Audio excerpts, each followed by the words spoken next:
जल की तरह बनो, ये संदेश गौतम बुद्ध की शिक्षा का सार है। ये कहानी हमें जीवन में विनम्रता, लचीलापन और अनुकूलनशीलता का महत्व सिखाती है। आइए इस प्रेरक कहानी को विस्तार से जानते हैं। एक बार की बात है, गौतम बुद्ध अपने शिष्यों के साथ एक गांव में गए।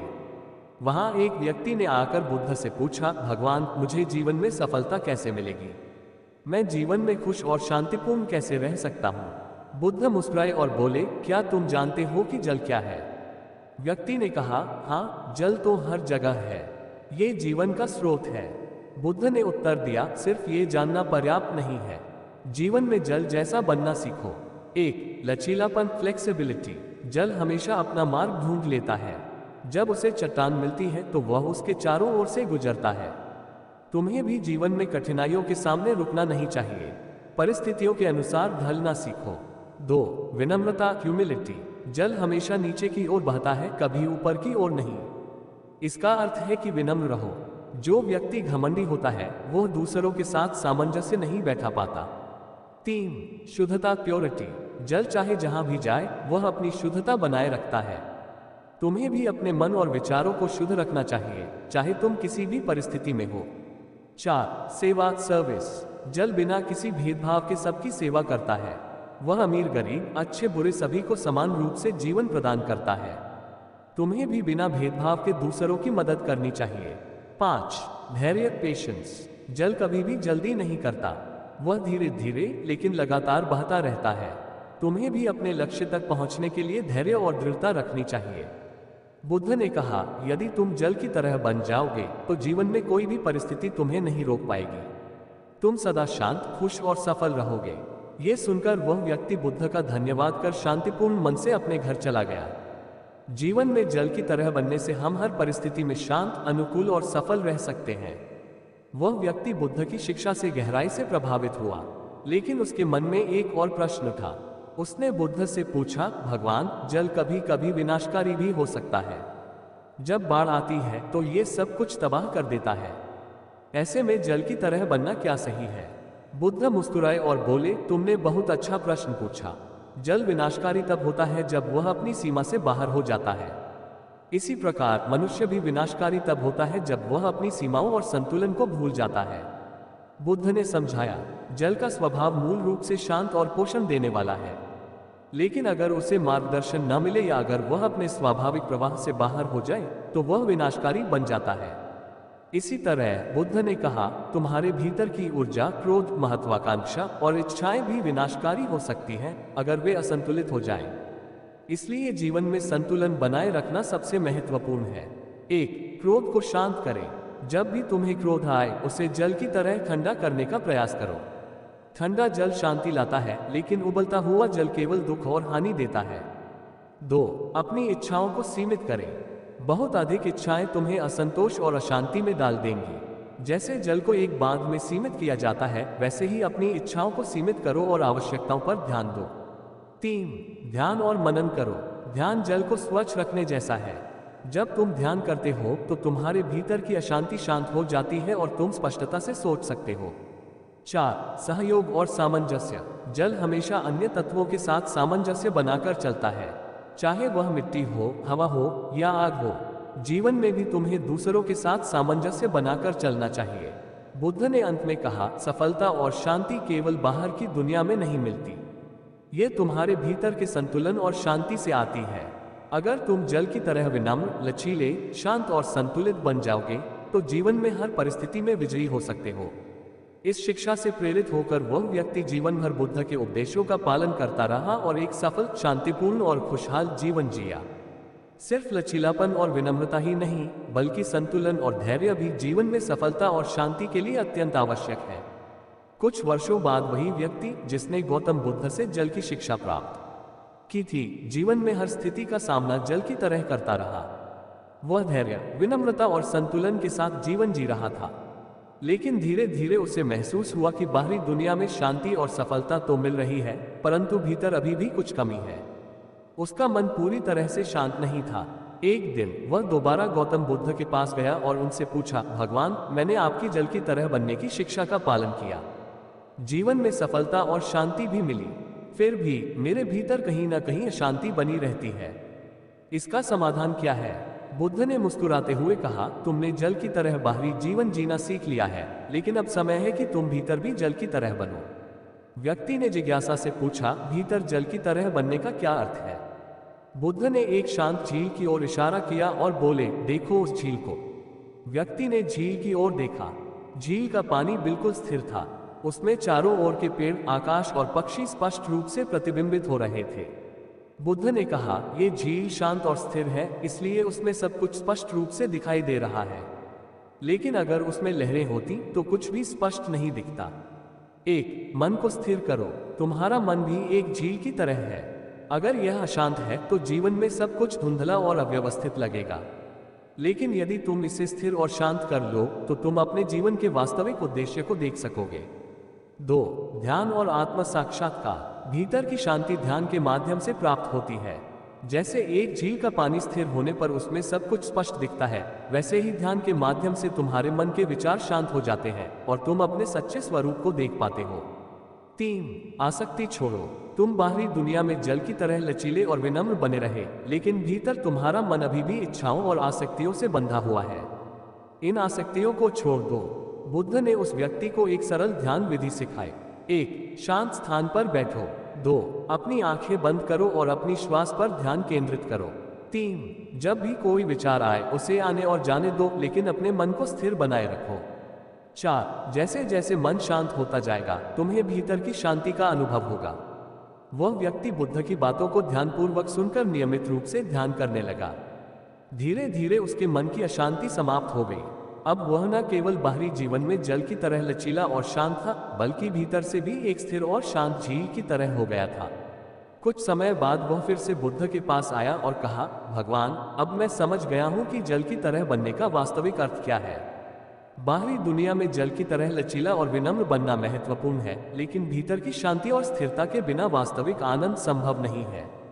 गौतम बुद्ध ने प्रसन्न होकर कहा, अब तुमने जीवन का सबसे बड़ा सत्य जान लिया है। भीतर और बाहर दोनों में जल की तरह बनने से ही पूर्ण शांति और मुक्ति प्राप्त होती है। सफलता केवल बाहरी दुनिया में लचीलापन और विनम्रता से नहीं आती, बल्कि भीतर की शांति और स्थिरता से ही जीवन में सच्ची शांति और आनंद संभव है। अब वह व्यक्ति एक नई अनुभूति से भर गया था। बाहरी और आंतरिक शांति का अनुभव करने के बाद भी उसके मन में यह जिज्ञासा उठी कि क्या यही जीवन का अंतिम उद्देश्य है? क्या शांति और संतुलन ही सब कुछ है, या जीवन में इससे भी परे कुछ है? वह एक बार फिर गौतम बुद्ध के पास पहुंचा और विनम्रता से पूछा, भगवान, मैंने आपकी सभी शिक्षाओं का पालन किया। मैं भीतर और बाहर दोनों में जल की तरह बन चुका हूं। लेकिन अब मेरे मन में एक अंतिम प्रश्न है, क्या जीवन का यही अंतिम सत्य है, या इससे भी आगे कुछ है? बुद्ध ने शांत स्वर में उत्तर दिया, तुमने बहुत कुछ सीख लिया है, लेकिन अभी भी एक अंतिम सत्य है जिसे जानना बाकी है। वह व्यक्ति उत्सुकता से बोला, वह सत्य क्या है? बुद्ध ने कहा, अब तुम्हें अपने अस्तित्व के सत्य को पहचानना होगा। ये जानना होगा कि तुम वास्तव में कौन हो। बुद्ध ने समझाया, 1, अहम ईगो को समाप्त करो। तुम जो ये सोचते हो कि तुम एक शरीर, एक नाम, एक पहचान हो, ये सब माया है। तुम्हारा सच्चा स्वरूप इससे परे है। जब तक तुम्हारा मैं बना रहेगा तुम पूर्ण मुक्ति नहीं पा सकोगे। 2, स्वयं को शून्य बनाओ। जैसे जल हर पात्र में अपनी आकृति बदल लेता है, वैसे ही तुम्हें भी अपना अहम समाप्त कर शून्य बनना होगा। जब तुम शून्य हो जाओगे तब तुम्हारा वास्तविक स्वरूप सामने आएगा। व्यक्ति ने पूछा, शून्य बनने का क्या अर्थ है? बुद्ध ने एक छोटा उदाहरण दिया। यदि तुम नदी में एक बूंद जल डालते हो तो वह बूंद अलग नहीं रहती, वह नदी का हिस्सा बन जाती है। इसी तरह जब तुम अपने छोटे से अहंकार को समाप्त कर देते हो तो तुम ब्रह्मांड के साथ एक हो जाते हो। यही शून्यता है। बुद्ध ने उस व्यक्ति को गहरे ध्यान का अभ्यास करने को कहा। 1, अपने शरीर और मन से परे जाओ। 2, ध्यान में यह अनुभव करो कि तुम केवल शुद्ध चेतना हो, कोई नाम, कोई पहचान, कोई सीमा नहीं। 3, यह अनुभव करो कि तुम ब्रह्मांड का हिस्सा हो और ब्रह्मांड तुम्हारा। वर्षों तक उस व्यक्ति ने ध्यान किया और अंततः उसे आत्म साक्षात्कार हो गया। उसने अनुभव किया कि वह केवल शरीर और मन नहीं है, बल्कि अनंत चेतना है। वह अब स्वयं को जल की तरह नहीं, बल्कि उस महासागर की तरह महसूस करता था जिसमें सब कुछ समाहित है। वह फिर से बुद्ध के पास आया और कहा, भगवान, अब मैं समझ गया हूं कि जीवन का अंतिम सत्य यह है कि मैं कुछ नहीं हूं और सब कुछ हूं। मैं जल की बूंद भी हूं और पूरा महासागर भी। अब मैं पूर्ण रूप से मुक्त हूँ। गौतम बुद्ध ने उसे देखकर कहा, अब तुमने जीवन का अंतिम सत्य जान लिया है। तुमने स्वयं को पहचान लिया है। अब तुम्हारे लिए कोई जन्म मरण का चक्र नहीं है। तुम अब मुक्त हो गए हो, एक जागृत आत्मा। जीवन का अंतिम सत्य यह है कि हम केवल शरीर और मन नहीं हैं। जब हम अपने अहंकार को त्याग कर शून्य बन जाते हैं, तब हमें अपनी अनंत चेतना का अनुभव होता है। यही वास्तविक शांति और मुक्ति है। जल की तरह बनो, लेकिन अंत में स्वयं को महासागर में विलीन कर दो। अब वह व्यक्ति जिसने बुद्ध की शिक्षाओं का अनुसरण किया और आत्म साक्षात्कार प्राप्त किया, एक अद्भुत स्थिति में था। वह बाहरी दुनिया से पूरी तरह से विमुक्त हो चुका था और भीतर की शांति, संतुलन और ब्रह्मांड से एकत्व का अनुभव कर रहा था। लेकिन उसकी यात्रा का अंतिम चरण अब सामने था, दूसरों के साथ अपने ज्ञान को साझा करना और जीवन में सेवा का उद्देश्य। वह सोचने लगा, मैंने अपने अंदर की शांति पाली है, लेकिन मुझे ये सत्य केवल अपने तक सीमित नहीं रखना चाहिए। मुझे इस ज्ञान को साझा करना चाहिए ताकि अन्य लोग भी मुक्ति की राह पर चल सकें। वह व्यक्ति फिर से गौतम बुद्ध के पास गया और बोला, भगवान, अब जब मैंने आत्म साक्षात्कार प्राप्त कर लिया है, तो मेरा अगला कदम क्या है? क्या मुझे अब किसी आश्रम में एकांत में रहकर ध्यान करना चाहिए, या मुझे दूसरों के साथ इस ज्ञान को साझा करना चाहिए? बुद्ध ने मुस्कुराते हुए उत्तर दिया, तुमने जो ज्ञान प्राप्त किया है वह केवल तुम्हारा नहीं है, ये सभी के लिए है। तुम्हारे भीतर की शांति और मुक्ति को प्राप्त करने का उद्देश्य केवल स्वयं के लिए नहीं है। जब तुम अपने अस्तित्व की शांति महसूस करते हो, तो तुम्हारा कर्तव्य है कि तुम दूसरों को भी इस मार्ग पर चलने के लिए प्रेरित करो। बुद्ध ने आगे कहा, संसार में हर व्यक्ति दुखों से ग्रस्त है। ये दुख केवल तब समाप्त हो सकता है जब वे अपने भीतर की शांति और ज्ञान को पहचानें। जैसे जल बिना भेदभाव के सभी जगह पहुंचता है, वैसे ही तुम्हें भी सभी के बीच ये ज्ञान बांटना होगा। वह व्यक्ति बुद्ध की बातों से प्रेरित होकर संन्यास के बाद भी समाज में काम करने का निर्णय लिया। उसने सोचा, मैं आत्म साक्षात्कार के बाद अब दुनिया में बदलाव लाने के लिए कदम उठाऊंगा। वह गांव-गांव, शहर-शहर गया और लोगों को जीवन के सत्य, शांति और ध्यान के अभ्यास के बारे में सिखाया। वह न केवल लोगों को शांति का मार्ग दिखाता, बल्कि उन्हें यह भी बताता कि आत्म साक्षात्कार के बाद ही व्यक्ति समाज में सच्चे रूप से दूसरों की मदद कर सकता है। वह व्यक्ति अब एक गुरु बन चुका था, अपनी शिक्षाओं के द्वारा लोगों के जीवन को बदलने लगा। वह न केवल बाहरी शांति की बात करता, बल्कि आत्मा के भीतर की गहरी शांति और ज्ञान के बारे में भी सिखाता। बुद्ध के मार्गदर्शन का प्रभाव इतना गहरा था कि वह व्यक्ति हर स्थान पर एक शांति का प्रतीक बन गया। उसने आत्मज्ञान के बाद समाज में परिवर्तन की लहर पैदा की। एक दिन जब वह व्यक्ति अपनी यात्रा के अंतिम क्षणों में था, वह फिर से गौतम बुद्ध के पास गया और पूछा, भगवान, अब मैं हर किसी को शांति और ज्ञान की शिक्षा दे रहा हूँ, लेकिन मुझे अभी भी यह समझ में नहीं आता कि जीवन का सबसे बड़ा उद्देश्य क्या है। बुद्ध ने उसे शांत भाव से उत्तर दिया, तुमने अपना कार्य पूरा किया है। जीवन का सबसे बड़ा उद्देश्य केवल आत्मज्ञान प्राप्त करना नहीं है, बल्कि वह ज्ञान दूसरों तक पहुंचाना है। यही सच्चा त्याग है। तुमने ये ज्ञान प्राप्त किया, अब इसे फैलाओ। यही तुम्हारा उद्देश्य है। वह व्यक्ति अब पूरी तरह से जान चुका था कि जीवन का उद्देश्य सिर्फ आत्म साक्षात्कार नहीं है, बल्कि इस ज्ञान का प्रसार करना और दूसरों को भी उस रास्ते पर चलने के लिए प्रेरित करना है। जल की तरह बनो, शांति और संतुलन का अनुभव करो और फिर इस शांति को हर दिल तक पहुंचाओ। यही जीवन का सबसे बड़ा उद्देश्य है। इस प्रकार वह व्यक्ति अपने जीवन के अंत तक इस ज्ञान को फैलाने में लगा रहा और उसकी शिक्षाओं ने हजारों लोगों की जिंदगी बदल दी। उसने जीवन के प्रत्येक क्षण को दूसरों की सेवा में व्यतीत किया और इस सेवा में ही उसने अपने अंतिम संतोष को प्राप्त किया। सच्चे ज्ञान का लक्ष्य केवल आत्म साक्षात्कार नहीं है, बल्कि उस ज्ञान का प्रसार करना और दुनिया में शांति स्थापित करना है। हम सबका उद्देश्य दूसरों को भी उस सत्य का एहसास कराना है जो हमें जीवन में शांति और मुक्ति का अनुभव कराता है। वह व्यक्ति अब पूरी तरह से आत्म साक्षात्कार में स्थिर था। उसने न केवल खुद को पहचाना था, बल्कि उसने ये भी समझ लिया था कि जीवन की सच्ची मुक्ति दूसरों के साथ साझा करने में है। लेकिन उसकी यात्रा में अब एक और गहरी सीख थी जो उसे और अधिक परिपक्व बनाएगी। एक दिन जब वह अपने शिष्यों के साथ बैठकर ध्यान कर रहा था, एक शिष्य ने उससे पूछा, गुरु, आपने हमें शांति और ज्ञान की शिक्षाएं दी हैं। हम जीवन में कई बार संघर्षों का सामना करते हैं, लेकिन क्या कभी हम पूरी तरह से मुक्त हो सकते हैं? यह सवाल उस व्यक्ति के लिए एक नई चुनौती बन गया। वह जानता था कि अब तक उसने जो ज्ञान प्राप्त किया है वह न केवल अपनी व्यक्तिगत मुक्ति के लिए था, बल्कि एक उच्च उद्देश्य के लिए था। वह व्यक्ति गहरी सोच में डूब गया। फिर उसने शिष्य से कहा, मुक्ति का मतलब केवल एक अच्छे जीवन जीना नहीं है, बल्कि इसका अर्थ है स्वयं को पूरी तरह से जानना और अपनी अस्तित्व की सीमाओं को पार करना। उसने समझाया, मुक्ति का अनुभव तभी होता है जब हम अपने अहंकार को पूरी तरह समाप्त कर देते हैं। अहंकार ही वह दीवार है जो हमें आत्मा और ब्रह्मांड के बीच खड़ा करता है। जब हम इस दीवार को गिरा देते हैं तो हम न केवल अपने अस्तित्व से जुड़ जाते हैं, बल्कि हम ब्रह्मांड की आत्मा के साथ भी एक हो जाते हैं। वह व्यक्ति अब जान चुका था कि आध्यात्मिक मुक्ति एक निरंतर प्रक्रिया है। यह एक लंबा और कठिन मार्ग है जहां शांति और ज्ञान के अनुभव के साथ साथ यह जरूरी है कि हम निरंतर अपने भीतर के दोषों, इच्छाओं और आस्थाओं को समझें और उन्हें छोड़ दें। आध्यात्मिकता एक यात्रा है, न कि गंतव्य। यह विचार उस व्यक्ति के मन में घर कर गया। यही कारण था कि अब वह शिष्यों को समझाता कि आध्यात्मिक मुक्ति का अनुभव केवल तभी हो सकता है जब व्यक्ति अपनी पूरी असत्यता और भ्रम को पहचानता है और धीरे धीरे उन पर विजय प्राप्त करता है। काफी समय बाद वह व्यक्ति अपने ज्ञान की अंतिम स्थिति तक पहुंच चुका था। वह ब्रह्मांड के सत्य को महसूस करता था कि जीवन का उद्देश्य केवल आत्म साक्षात्कार प्राप्त करना नहीं है, बल्कि जीवन के सभी रूपों के साथ एकता को महसूस करना है। वह महसूस करता था कि जीवन और मृत्यु, सुख और दुख, शांति और अशांति सभी एक ही सत्य के विभिन्न रूप हैं। इस अनुभव को साझा करते हुए वह अपने शिष्यों से कहता, जब तुम अपने भीतर के अहंकार को समाप्त कर देते हो तो तुम देख सकते हो कि जीवन केवल एक संप्रेषणीय और निरंतर प्रवाह है। तुम स्वयं को पृथक नहीं समझ सकते, क्योंकि तुम और ब्रह्मांड एक ही हैं। तुम और दूसरे जीव सभी एक ही दिव्य प्रकाश से बने हैं। वह व्यक्ति अब अपने जीवन के अंतिम क्षणों में था। उसने अपने शिष्यों को आखिरी बार देखा और कहा, मुझे अब विदा लेने का समय आ गया है, लेकिन याद रखना, मैं कभी नहीं जा रहा। मेरी आत्मा तुम्हारे साथ है और मेरे शब्द तुम्हारे भीतर हमेशा जीवित रहेंगे।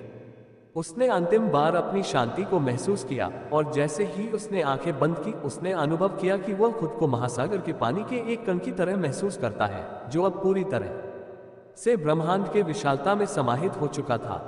उसने अपनी मृत्यु को शांति और मुक्ति के एक अंतिम चरण के रूप में देखा, न कि एक समाप्ति के रूप में। उसके अंतिम समय में शिष्यों ने उससे पूछा, गुरु, आपने हमें जो मार्ग दिखाया, क्या वही सही है? क्या हमें भी इस तरह से जीवन जीना चाहिए? वह व्यक्ति मुस्कुराया और कहा, तुम सब मेरे मार्ग पर चलने के लिए स्वतंत्र हो, लेकिन तुम जो भी मार्ग चुनो, याद रखना वह मार्ग तुमसे परे नहीं है। तुम वह हो, तुम स्वयं का अनुभव करो। जब तुम अपने भीतर की शांति, प्रेम और सत्य को पहचान लोगे, तब तुम्हें ये समझ में आ जाएगा कि जीवन के सभी मार्ग एक ही सत्य की ओर ले जाते हैं। वह व्यक्ति इस अंतिम उपदेश के साथ शांतिपूर्वक आत्मा की शांति में विलीन हो गया। उसके शिष्यों ने उसके उपदेशों को फैलाया और पूरी दुनिया में उसकी शिक्षाओं का प्रभाव हुआ। आध्यात्मिक मुक्ति कोई गंतव्य नहीं है, बल्कि एक निरंतर यात्रा है। जीवन के प्रत्येक क्षण में शांति, संतुलन और आत्मज्ञान का अनुभव करो। तुम और ब्रह्मांड एक हैं। जब तुम इसे समझ सको, तब तुम्हें कोई डर, कोई वियोग या कोई अशांति नहीं होगी। यही सच्ची मुक्ति है और यही जीवन का अंतिम सत्य है। वह व्यक्ति अब भौतिक रूप से इस संसार में नहीं था, लेकिन उसकी शिक्षाएं और जीवन का संदेश अनंत काल तक जीवित रहने के लिए फैल चुका था। उसके शिष्यों ने, जो अब गुरु के रूप में बदल चुके थे, उसकी शिक्षा को दुनिया भर में फैलाया। उनकी राह पर चलते हुए हजारों लोग मुक्ति की ओर अग्रसर हो गए। बुद्ध की शिक्षाओं को न केवल उन व्यक्तियों ने अपनाया जिन्होंने सीधा संपर्क किया था, बल्कि उसकी विचारधारा और दृष्टिकोण ने समाजों को भी बदल दिया। धीरे धीरे लोगों ने अपनी व्यक्तिगत खोज को साझा करना शुरू किया और समुदायों ने एक नई दिशा में आत्म साक्षात्कार की ओर अग्रसर होना शुरू किया। यह विचार उस व्यक्ति के जीवन का अंतिम सत्य बन चुका था, हर क्षण में दिव्यता की अनुभूति करना। उसने ये सीखा था कि दिव्यता कहीं बाहर नहीं है, बल्कि वह भीतर की शांति, प्रेम और संतुलन में समाहित है। उसने अपने शिष्यों को यह समझाया कि जब तक व्यक्ति अपने भीतर की अशांति, लालच और द्वंद्व को नहीं मिटाता, तब तक वह दिव्यता को महसूस नहीं कर सकता। शांति की खोज के लिए हमें बाहर के संसार से नहीं, बल्कि भीतर से शुरुआत करनी होती है। हर पल, हर सांस और हर विचार में दिव्यता को महसूस करो। जब तुम अपने भीतर के शून्य को अनुभव करोगे, तब तुम समझ पाओगे कि तुम स्वयं ब्रह्मा, विष्णु और महेश हो। तुम और ईश्वर एक हैं, क्योंकि तुम वही हो। वह व्यक्ति यह भी समझ चुका था कि आध्यात्मिकता केवल व्यक्तिगत मुक्ति तक सीमित नहीं है, बल्कि यह सभी प्राणियों के लिए है। उसका मार्गदर्शन यही था कि हमें न केवल अपने लिए शांति की तलाश करनी चाहिए, बल्कि हमें सभी जीवों के प्रति करुणा और प्रेम का भी अभ्यास करना चाहिए। सभी प्राणियों में दिव्यता है और जब तुम अपने भीतर दिव्यता की अनुभूति करते हो तो तुम सभी को एक ही आत्मा का हिस्सा समझो। तुम्हारी वास्तविक मुक्ति तब होती है जब तुम हर प्राणी में खुद को देख सकते हो और उसके दुख और सुख को समान रूप से महसूस कर सकते हो।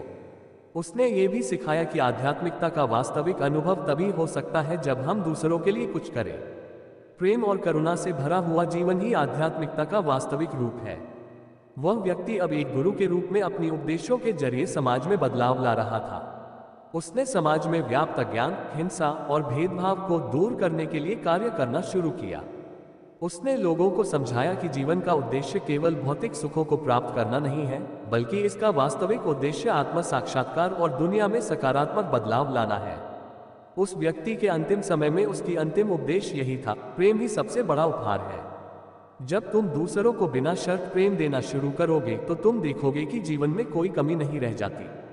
सेवा के माध्यम से ही तुम्हारी आत्मा की मुक्ति होती है। सभी शिष्य उसकी बातों को दिल से स्वीकार करते हुए समाज में प्रेम और करुणा फैलाने का संकल्प लेते हैं। वह व्यक्ति जानता था कि उसका शरीर इस दुनिया से चला जाएगा, लेकिन उसकी शिक्षाएं अनंत काल तक जीवित रहेंगी। अंततः वह व्यक्ति अपने जीवन के अंतिम पल में इस विचार के साथ शांति को प्राप्त करता है, मैं और मेरा अस्तित्व केवल एक क्षणिक भ्रम थे। अब मैं ब्रह्मांड में विलीन हो गया हूँ, जहाँ मैं न तो किसी रूप में हूँ, न किसी नाम में हूँ और न ही किसी सीमा में हूँ। मैं एक असीमित और शाश्वत सत्ता का हिस्सा हूँ। उसकी यात्रा का अंतिम चरण यही था, ब्रह्म में विलीन होना, हर रूप और हर अस्तित्व से परे हो जाना और शांति की पराकाष्ठा में प्रवेश करना। उस व्यक्ति का जीवन ये सिखाता है कि आध्यात्मिकता की यात्रा न केवल आत्मज्ञान की ओर ले जाती है, बल्कि यह हमें ये भी सिखाती है कि हम अपने भीतर के प्रेम, करुणा और शांति से न केवल अपने जीवन को बदल सकते हैं, बल्कि पूरी दुनिया को भी बदल सकते हैं। हम सभी एक ही दिव्य स्रोत से निकले हैं और हमारी यात्रा तब पूरी होती है जब हम इस दिव्यता को सबके साथ साझा करते हैं। जीवन का अंतिम सत्य केवल आत्म साक्षात्कार नहीं है, बल्कि यह है कि हम इस ज्ञान को दूसरों के लिए लागू करें, समाज में प्यार, शांति और करुणा का संचार करें। वह व्यक्ति अब इस ज्ञान को पूरी तरह से आत्मसात कर चुका था कि जीवन का उद्देश्य केवल आत्मज्ञान प्राप्त करना नहीं है, बल्कि इसे समाज के कल्याण के लिए उपयोग में लाना है। शिष्यों को इस बात का गहरा एहसास हुआ कि आध्यात्मिक मुक्ति केवल व्यक्तिगत अनुभव नहीं है, बल्कि यह एक सामूहिक उद्देश्य है। जब तक समाज के प्रत्येक व्यक्ति को शांति, करुणा और आत्मज्ञान का अनुभव नहीं होता, तब तक पूरी दुनिया में समरसता और शांति की स्थापना असंभव है। गुरु ने अपने शिष्यों को यह समझाया, आध्यात्मिक ज्ञान केवल आत्म साक्षात्कार से अधिक है। यह दुनिया के हर प्राणी के कल्याण में बदलने के लिए है। तुम सबको ये सुनिश्चित करना है कि तुम जो ज्ञान प्राप्त करते हो वह केवल तुम्हारे लिए नहीं है, बल्कि मानवता के लिए है। तुम्हें इसे समाज के विभिन्न हिस्सों में फैलाना होगा जहां तक तुम पहुंच सकते हो। शिष्यों ने ये संकल्प लिया कि वे न केवल अपनी आध्यात्मिक यात्रा को जारी रखेंगे, बल्कि वे इसे समाज में परिवर्तन लाने के लिए भी प्रयोग करेंगे। उन्होंने अनाथालयों, अस्पतालों और दूर दराज के गांवों में जाकर लोगों को शांति और सच्चाई का पाठ पढ़ाना शुरू किया। उनका मुख्य उद्देश्य था हर व्यक्ति को आत्म साक्षात्कार की दिशा में एक कदम और बढ़ाना। वह व्यक्ति जो अब पूर्ण रूप से आत्मज्ञान से परिपूर्ण था, ने अपने शिष्यों से कहा, सभी धर्मों और आस्थाओं का अंतिम उद्देश्य एक ही है, आत्मज्ञान और एकता की अनुभूति। जब तुम दूसरों को प्रेम और करुणा से देखोगे तो तुम देखोगे कि तुम्हारा और उनका अस्तित्व एक ही सत्य से जुड़ा हुआ है। उसने समाज के हर वर्ग के लोगों को एकत्र किया और उन्हें ये समझाया कि आध्यात्मिक उन्नति समाज में सेवा से जुड़ी है। उसने ये भी कहा, प्रत्येक व्यक्ति की आंतरिक शांति और सामाजिक कार्य एक दूसरे से जुड़े हुए हैं। जब एक व्यक्ति अपने भीतर शांति प्राप्त करता है तो वह अपने समाज और पूरे विश्व के लिए शांति और सुख लाता है। शिष्यों ने यह अनुभव किया कि जब वे समाज के गरीब और दुखी लोगों की सेवा करते थे तो उनका आत्मज्ञान और भी गहरा हो जाता था। उन्हें यह समझ में आ गया कि सेवा ही सच्चे आत्मज्ञान का रूप है। यह कोई निस्वार्थ सेवा नहीं थी, बल्कि यह एक आध्यात्मिक कर्तव्य बन चुका था। उन्होंने महसूस किया कि जब वे दूसरों के लिए कुछ करते हैं तो उन्हें स्वयं के अस्तित्व के बारे में भी और गहरी समझ मिलती है। आध्यात्मिक सेवा का उद्देश्य केवल दूसरों की मदद करना नहीं था, बल्कि इसे एक साधना के रूप में देखना था। जब तुम सेवा करते हो तो तुम खुद को भगवान का रूप समझते हो। यही सच्ची पूजा है, सेवा और प्रेम से भरा जीवन। उस व्यक्ति ने अपने शिष्यों को एक अंतिम संदेश दिया, संसार में कई तरह के मार्ग हैं, लेकिन याद रखना, यह मार्ग केवल तब सफल होगा जब तुम्हारी दृष्टि प्रेम और शांति से भरी होगी। जीवन के हर कार्य में दिव्यता का एहसास करो और यह जानो कि तुम किसी के भी साथ भेदभाव नहीं कर सकते, क्योंकि तुम सभी ब्रह्मा के रूप हो। उसका जीवन और उसकी शिक्षाएं अब एक परंपरा बन चुकी थी और शिष्यों ने इसे अपने जीवन में पूरी तरह से उतार लिया था। उन्होंने प्रत्येक स्थान, हर समाज और हर वर्ग के लोगों तक ये संदेश फैलाया कि सच्चा ज्ञान वही है जो दूसरों की सेवा में योगदान करता है। जब तक हम अपने ज्ञान को केवल स्वयं तक सीमित रखते हैं, तब तक हम असमाप्त रहते हैं। जब वह व्यक्ति अपने अंतिम क्षणों में था, तो उसने एक शिष्य से कहा, मुझे पता है कि अब मेरा समय आ चुका है, लेकिन मैं जानता हूं कि यह शरीर केवल एक अस्तित्व है और आत्मा शाश्वत है। मैं इस जीवन के अनुभवों से परे हूं, लेकिन मेरा उद्देश्य अब पूरा हो गया है। तुम लोग अब इसे आगे बढ़ाओ, समाज के हर व्यक्ति को इस ज्ञान का अनुभव होने दो। यही सच्ची मुक्ति है, यह न केवल आत्मा की बल्कि पूरे समाज और मानवता की मुक्ति है। उसके जीवन का समापन एक प्रेरणा बन गया। उसकी शिक्षाएं अब एक आंदोलन बन चुकी थी और उसका ज्ञान न केवल भारत में बल्कि पूरे विश्व में फैल गया। वह व्यक्ति जो कभी एक सामान्य व्यक्ति था, अब एक महान गुरु के रूप में हमेशा के लिए जीवित था। आध्यात्मिक यात्रा केवल आत्मज्ञान की यात्रा नहीं है, बल्कि यह जीवन के हर पहलू में सेवा, प्रेम और करुणा की यात्रा है। सच्चा मुक्ति तभी होती है जब हम अपनी आध्यात्मिक उन्नति को दूसरों के भले के लिए समर्पित करते हैं, और तब हम न केवल अपने जीवन को बल्कि पूरे समाज और संसार को एक नए दृष्टिकोण से देख सकते हैं, एकता, शांति और प्रेम के साथ। उस व्यक्ति ने यही सिखाया और उसके बाद उसकी शिक्षाएं हमेशा के लिए दुनिया भर में एक प्रेरणा बन गईं। वह व्यक्ति अब अपने शारीरिक रूप में इस संसार में नहीं था, लेकिन उसकी उपदेशों और शिक्षाओं ने एक स्थायी प्रभाव छोड़ा।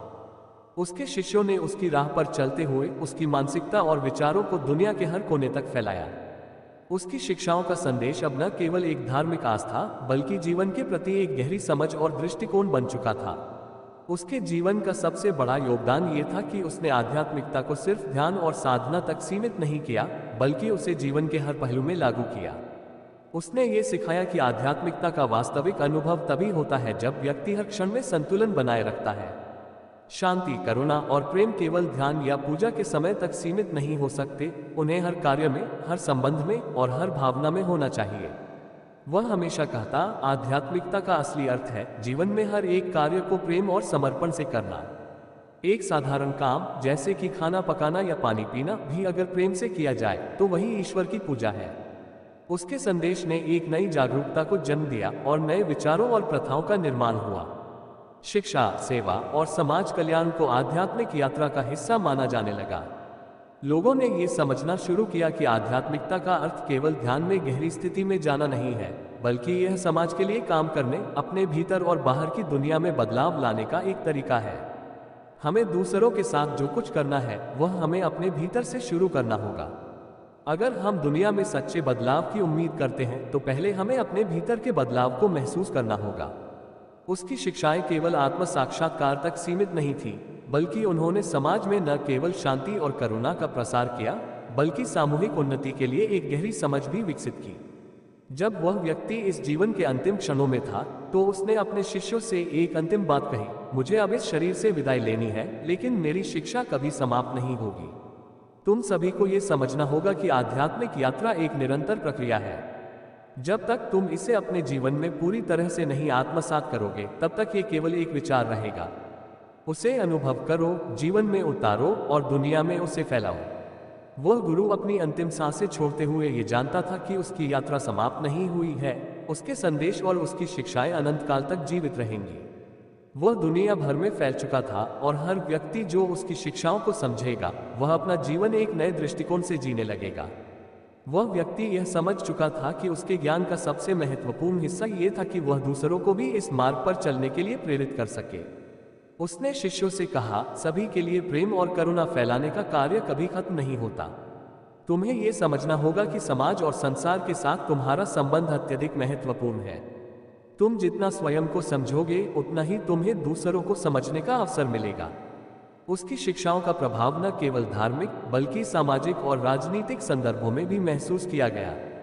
धर्म और समाज के बीच की दीवारें अब कम होती जा रही थी और हर व्यक्ति को ये समझ आ रहा था कि आध्यात्मिकता और समाज के कल्याण का एक गहरा संबंध है। जीवन का उद्देश्य केवल आत्म साक्षात्कार नहीं है, बल्कि वह सत्य है जो हमें हर व्यक्ति में देखना है। प्रेम, सेवा और करुणा के साथ जीवन जीने का नाम ही आध्यात्मिकता है। जब हम अपने भीतर की शांति को समझ लेते हैं तो हम दुनिया में हर जगह शांति का संचार कर सकते हैं। उस व्यक्ति का जीवन अब केवल एक यात्रा नहीं बल्कि एक मार्गदर्शन बन चुका था। उसकी शिक्षाएं समय के साथ और भी प्रासंगिक हो गईं। उन्होंने न केवल व्यक्तिगत मुक्ति की दिशा में कदम बढ़ाए बल्कि समाज के कल्याण के लिए भी एक नया दृष्टिकोण प्रदान किया। उसका संदेश आज भी जीवित है, तुम्हारे भीतर वही शक्ति है जो पूरी दुनिया को बदल सकती है। प्रेम और सेवा का मार्ग अपनाओ और तुम देखोगे कि इस दुनिया का हर भाग सच्ची शांति से भर जाएगा।